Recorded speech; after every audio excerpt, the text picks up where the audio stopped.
Hi everyone, this is Holly from Hot Humble Pie. Welcome to my channel if you're new, and a big warm hello to my subscribers. I love you guys.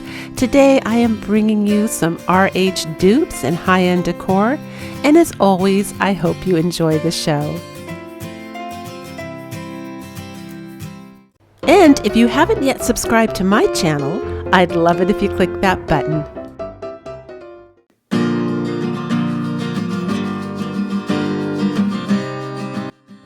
So this is my inspiration craft I saw on the Restoration Hardware website, and I'm going to use these Dollar Tree soccer balls and baseballs. Now my first step is putting some baking soda in some regular acrylic paint and tapping it on, thinking I could make it thick enough that way, and you can see me looking at it there. I'm thinking, no, that's definitely not going to work. You could still see all of the designs of the balls. So we had to get our big guns. We grabbed our spackling and we decided to cover them with spackling, and that worked brilliantly perfect. So I just took a sponge. You can use any sponge you want, just something to dab it on, and you're basically just covering all of these balls up, tapping it and giving it texture with spackling. You can also use joint compound if you have joint compound, and for those of you that are international, you have another product called multi-purpose filler or polyfilla that is equivalent to our spackling. So this is what you end up with when it's all dry. And I did take my hands when it was partially dry and kind of like squeeze it with gloves on to squish all the little spikes down to make them a little flatter. So I didn't leave that in the video, but I did do that. And now I'm just using a gray and a taupe color that is Country Tan from Apple Barrel Paint, and that is Pewter Gray, I believe, from the Apple Barrel Paint line as well. But you don't have to use Apple Barrel Paint. Any kind of soft brown color and soft gray color will work just fine. And after I tap a mix of those on, I take some more of my white paint and just gently go over those to kind of tone them down and mute them.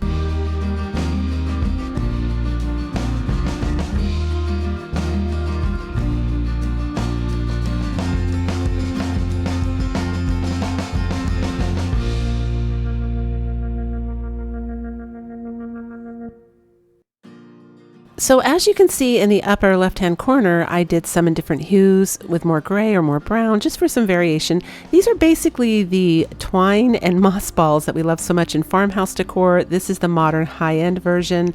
And you know what? The RH one was $95. And let me know what you think, but I think for $2 from the Dollar Tree, this came out excellent.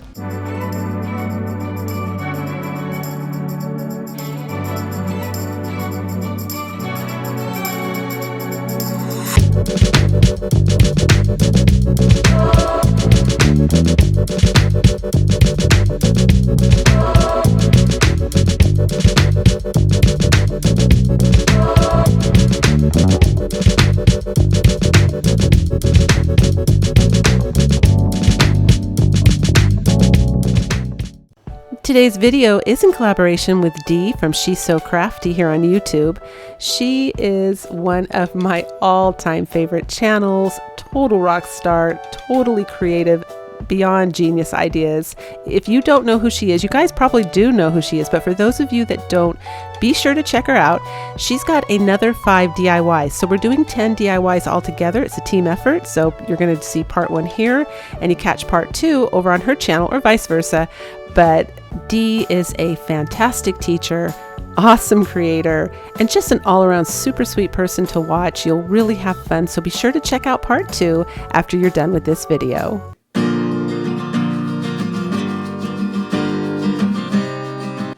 So these are my inspiration pieces. I liked the shape of this bowl, and I came across this just as colors, and look at the price. It's from Sweden. It's a Swedish bowl. I guess it's some kind of vintage rare find. And I saw this at the Dollar Tree when I was shopping, and I thought, you know what? We can take this bowl and make this into a really neat high-end bowl using some of those inspiration piece ideas. So the first thing I'm going to do is take it outside and spray it with some primer because we want our paint to stick. And next I'm going to take the colors Golden Sunset, Nutmeg, and Territorial Beige. They are all Apple Barrel paints. And I'm going to add some baking soda to each one of those colors to make it nice and grainy, because what I want to go for my piece is I want to make it look more like it's pottery or made out of clay, like something that you might find in a souvenir store if you go and visit, you know, a little village somewhere and it was homemade, that kind of thing. So, and I liked the colors of the yellow and browns because it just kind of reminds me of when the sun meets the earth.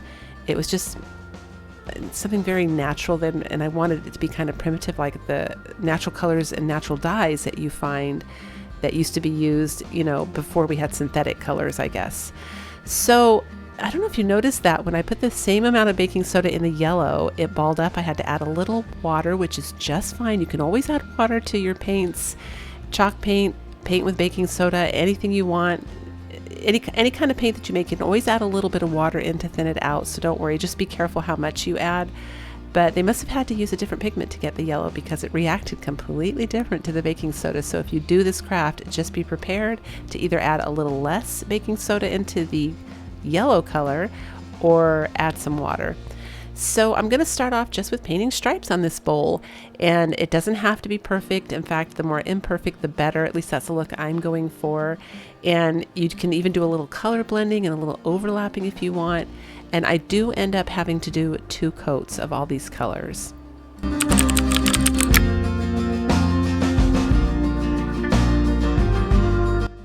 So I'm sure you've noticed by now that I added some white to the territorial beige. It got lighter. I just thought when I dried it, it looked too similar, and I definitely wanted contrast on this bowl, like the inspiration piece, and I wanted it to look more like a clay. I don't know I've been doing clay mask lately. I've got clay on the brain, but these are all the natural colors of iron oxides. So if you're trying to do everything really natural and kind of get down with earth tones, these are perfect choices. The iron oxides actually only come in brown, black, that color mustard yellow, and like a brick red, and that's it. That's what you have to work with iron oxides, which are the natural pigments I used to work with when I made makeup. But anyway, this is it, and I think it came up so pretty. And here I'm just showing you a sneak peek here. I painted the bottom the nutmeg brown as well, and you can see all the designs. Now, before we move on, I took some tennis balls, took them and put them on some skewers, and I took this Mirror Effect spray paint, took it outside and spray painted these balls. And you're going to see what I end up doing with them with this decor piece coming up in the final reveal.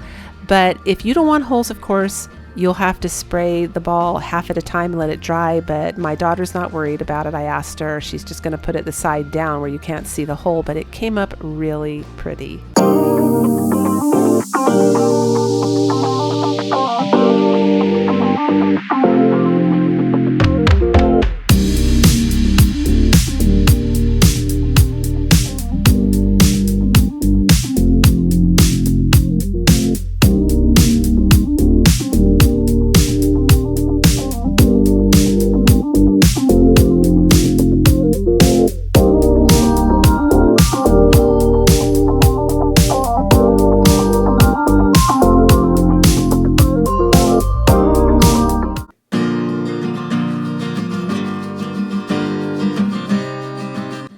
So this is from the Crafter's Square at the Dollar Tree. It's meant to hold paintbrushes and colored pencils.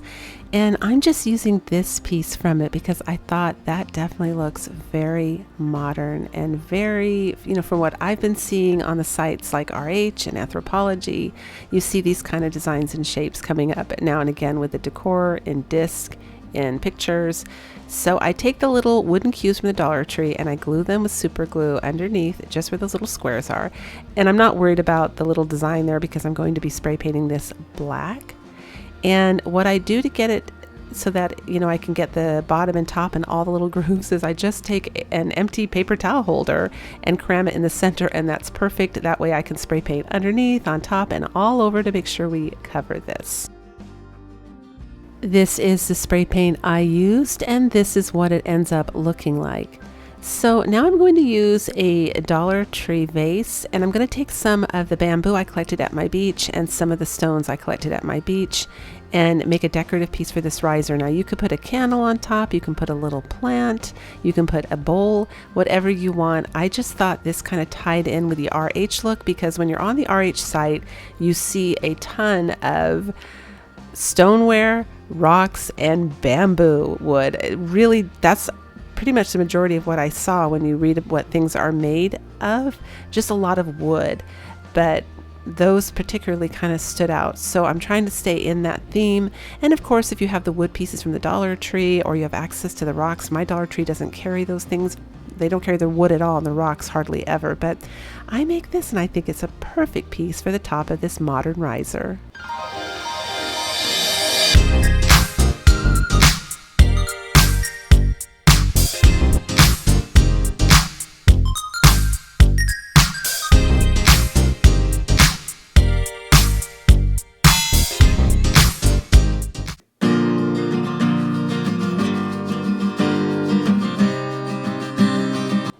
So I saw these on the RH site. Speaking of bamboo, they're $275, and I'm going to see if I can dupe this look. Now, I start off with those little pill lids from the Dollar Tree and these two red containers from the Dollar Tree and some hair bands from the Dollar Tree. Now, if you don't want to use hair bands because they do have that little metal piece in the back there, you can just use some brand name, really good quality rubber bands, but my daughter is going to have this in a bookshelf and that part will be facing backwards, so she's not worried about it. So I start off with hot gluing down the lid so that it doesn't come off, and then you're going to take those hair bands and create the grooves. Now, another way you can make this craft, which I could have done, was with cans. I don't always like using tuna cans because it's really hard to get the smell out, but if you have like a chicken breast band or chicken breast can, the same size and shape as a tuna can or any can in that shape, you could have piled those on top of each other and glued them, and I think that would have also worked for this craft, but I didn't have enough cans. I think you would need about 15 if you wanted to make all three of those vases, but I think that would work for this craft definitely. But this is just another version of it that I think, is really fun, and it came out really cute. And as you saw, I choose to use super glue just to secure those bands in place because I don't want the lumpy hot glue. If you use hot glue, you can. I mean, I used it in the back where you're not going to see it, and any parts that were kind of bulging out, I just took some cuticle clippers and cut off the edges so you can't see it. So you can use that if you don't have the super glue, but you're going to have some kind of tool to trim it so that you can't see it. And then I'm using a combination of the super glue and hot glue just to glue that down. So that's the top little lid there. And I do 2 bands at the top and 2 at the bottom. And any glue that is hanging out there, just take a little craft stick and wipe it away so you don't see any, big chunks of glue. Took it outside, gave it a coat of the white spray paint that's mixed with primer, and that's what we end up with. And now I'm going to use the color Pewter Gray from Apple Barrel, and you can use any light gray for this, but I'm just going to try and make this now look like ceramic or pottery or just something more like that photo there, because that's very on trend, and that's what we're going for.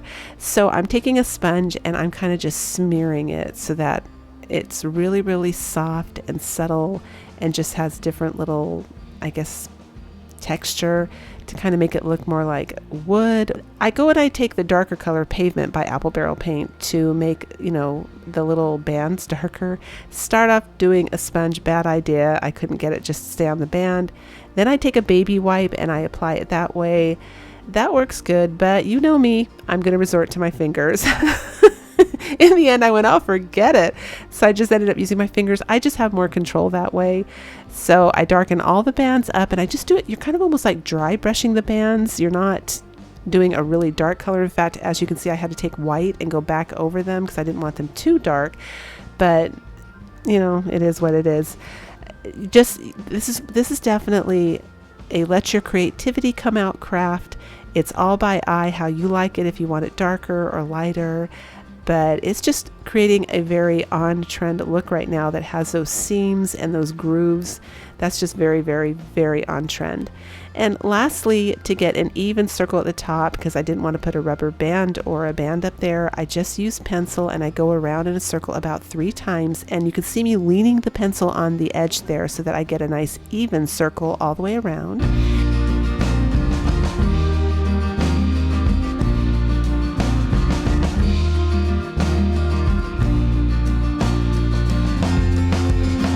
And now I'm adding some shadow with the lighter pewter gray there with the paintbrush so that the lid looks like it's screwed on. And lastly, the original piece has all these little speckles, really, really fine speckles. So I'm going to use an old school method here. I'm going to use a toothbrush, and we're going to take some of the pavement from apple barrel paint, put it on the toothbrush, and the way you get this to speckle is you really got to fan that brush. You'll see me do it. I forgot to mention the shorter container is actually upside down as well. Now you can add wood little rounds to the bottom of this if you want to. My daughter didn't really want that. She liked it the way it was, but look how good that works, you guys. And that's pretty much it. You get nice soft speckles.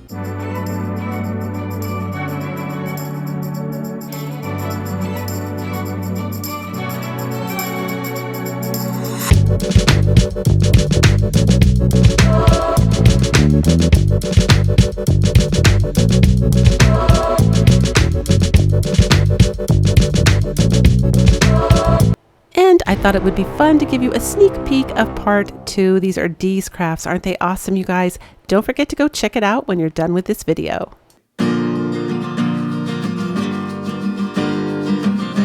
Here's another RH dupe favorite here. I saw these and I thought they were so cool. So I'm taking a CD I actually got at the Dollar Tree. It's an old typing program. I found it with the books one year, just a random find at the Dollar Tree. And I'm painting it with a coat of water-based Kills primer. So you have to do the front and back with this. And this is just a piece of spare wood I have. If you don't have one, you can use the Dollar Tree wood rounds, but I just have a lot of spare wood and I want to use them up.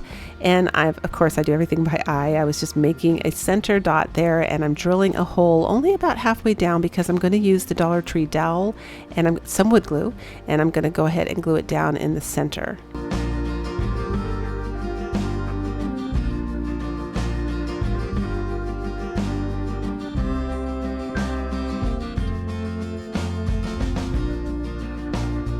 In previous videos, I've spoken about how when you try to imitate wood grain, you usually need at least 3 colors to get a realistic look.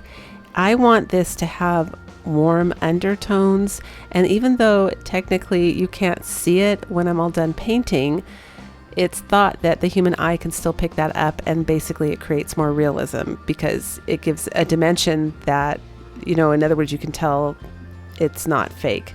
So I always start off with the undertones I want the wood to have, and then I go from there. So the first color I use is that sunset, the golden sunset color again from apple barrel paint. And then I take just a creamy beige color and paint it on there to tone that down just a little bit. And now I'm using white, and I'm just doing some white streaks. So this is a process, and see how I dipped the brush in water and I left the water on the brush? That is the magic secret to how I got this look. You're basically going to do a very watercolor type swimming pool on there of colors that you like. And I'm looking at the picture and trying to copy some of the wood grain that I see on those discs. And you'll see what I do here. I'm going to take a blow dryer and I will start to blow dry these because I have like a little mini puddle on there, but I can't put the blow dryer on high. Not just yet, because I'll blow the paint right off and I'll ruin it. It's on low, and I'm going to kind of move it back and forth without disturbing the paint. In other words, you're controlling how you want the paint to go. So sometimes on YouTube you'll see these artists do it with a big bowl. They'll kind of tilt the bowl different ways and the paint's flying all over the place. I'm basically doing the same thing with the hair dryer, and then when it finally gets dry enough where it won't fly off, I turn it on high. It's on high right now to dry all of it, so that it's bone dry, and then we do the process again. And you just keep doing this process until you get something that you're happy with. So this is what I start with.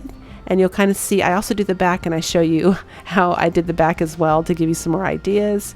But I love the way this came out. I think the blow drying method worked really, really well.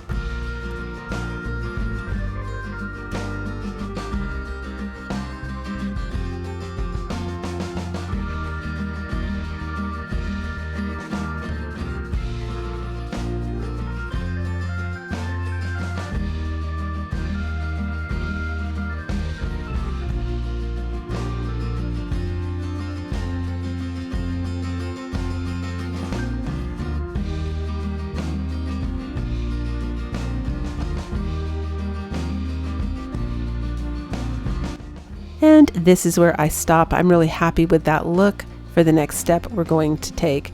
And there is no right or wrong with this. You just kind of concentrate the little puddles of color where you want them. Now on the back I did the same thing, but I decided to do the black, well, the color black sideways. And you get this look, which is actually another look on one of those discs. So it depends which one you like better. I'm going to leave that as the back side because in my mind, I'd already made up my mind that this was the front and this was the back. So there's no going back, no pun intended.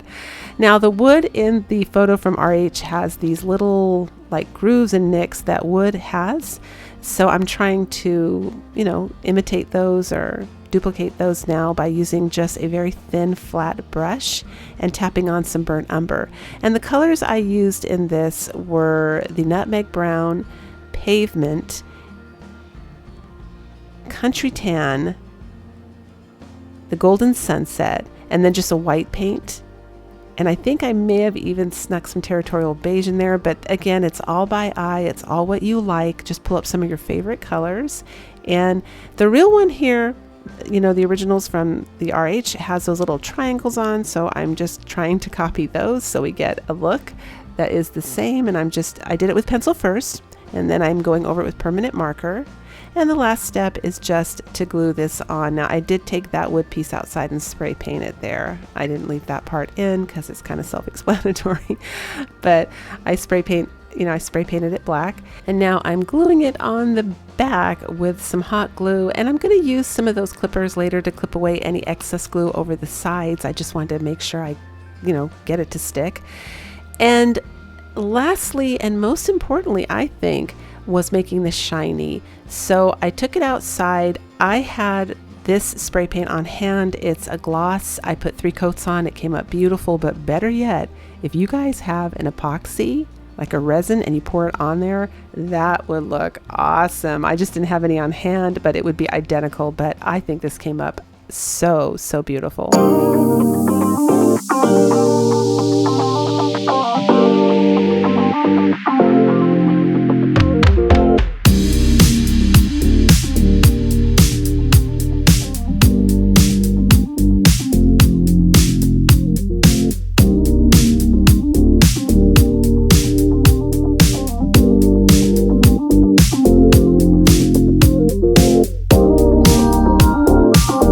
If you enjoyed today's video, don't forget to give me a big thumbs up. Thanks for being here with me. Thanks for watching. And as always, until the next video, breathe deep, fret not, and do things that make you happy.